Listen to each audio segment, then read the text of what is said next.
Oi pessoal, meu nome é Antônio Marcelo Pacheco e o nosso tema hoje, ao qual eu vou voltar em outras oportunidades, é a abordagem que nós vamos enfocar nele hoje, que me interessa, são as eleições de 2020 e a questão ética. Eleições de 2020. Inevitavelmente, a maioria das pessoas hoje está no processo de ir para as férias, ou estar em férias, ou mesmo pretender elaborar mais à frente as suas férias. E, portanto, não haveria por que se preocupar nesse momento com as eleições de 2020. Isso é um erro. As eleições elas vão efetivamente permitir que os eleitores do Brasil possam, de uma forma ou de outra, decidir o futuro das suas cidades. É uma eleição na qual nós vamos votar para vereadores e para prefeitos. Muita gente diz, não me interessa porque eu não gosto de votar. Ok, posso até não gostar de votar, mas na nossa democracia, essa liberdade de querer ou não querer votar, pela Constituição, ela não existe na medida em que os maiores de 18 anos, desde que sejam, claro, alfabetizados, eles são obrigados a votar até os seus 70 anos. Então há uma obrigatoriedade. Outros vão dizer, eu não me interesso porque eu não voto em partidos, eu voto em pessoas. O que chega a ser uma quase bobagem, porque ainda pela Constituição, apesar das medidas no ano passado do ministro Luiz Roberto Barroso em tentar ouvir a possibilidade de desvincular candidaturas com partidos, os votos ainda são, apesar de escolher um nome, em partidos. Porque, afinal de contas, o senhor do mandato será o partido. Então, de uma forma indireta ou outra, eu vou chegar a votar no partido. Mas são todos corruptos. Então não interessa quem eu vá colocá-los ali. Essa questão da corrupção, e aí entra o tema da ética hoje, essa questão da corrupção é muito curiosa. Quando se ouve algumas pessoas elaborando a crítica sobre corruptos, é sempre importante observar o passado dessa pessoa. Porque quando as pessoas que criticam os corruptos estão no poder, eles são os corruptos. Quando eles estão fora do poder, são eles que apontam para os corruptos. Ainda que os que estão ou não estão no poder, efetivamente pratiquem a mesma corrupção, que é pegar dinheiro público e entender que esse dinheiro é patrimônio seu. Ou, se não seu diretamente, dos que são os seus membros familiares. Ora, a corrupção, ela, de certa forma, ela detém um poder muito grande sobre o tema da ética. Não porque, e eu não vou perder meu tempo, nem o tempo de vocês, porque tem gente muito melhor do que eu falando isso, não porque a corrupção, ela violenta a cidadania, ela tem o poder de diminuir a força da república e mesmo de, alguma maneira, naufragar com a democracia.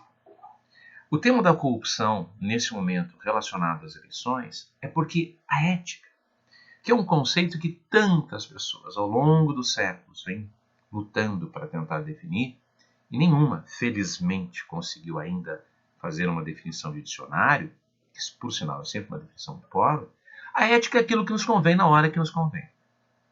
Por exemplo, se eu sou um eleitor que me enquadro num pensamento de direita, ora, a esquerda, para mim, não tem ética. Se eu sou um eleitor que me enquadro no pensamento de esquerda, para mim, a direita não tem ética. Ainda que muitas vezes eu não saiba bem qual é a diferença entre esquerda e qual é a diferença entre direita. A questão é que o jogo político, ele não é um jogo político que possa sofrer uma redenção. Num país como o nosso, que historicamente, desde as capitanias hereditárias, o público e o privado se tornaram absolutamente uma extensão do outro, é inevitável que a corrupção ocorra, é inevitável que a questão ética venha a ser tão mediocrizada e tão, de certa forma, colocada num senso comum rasteiro.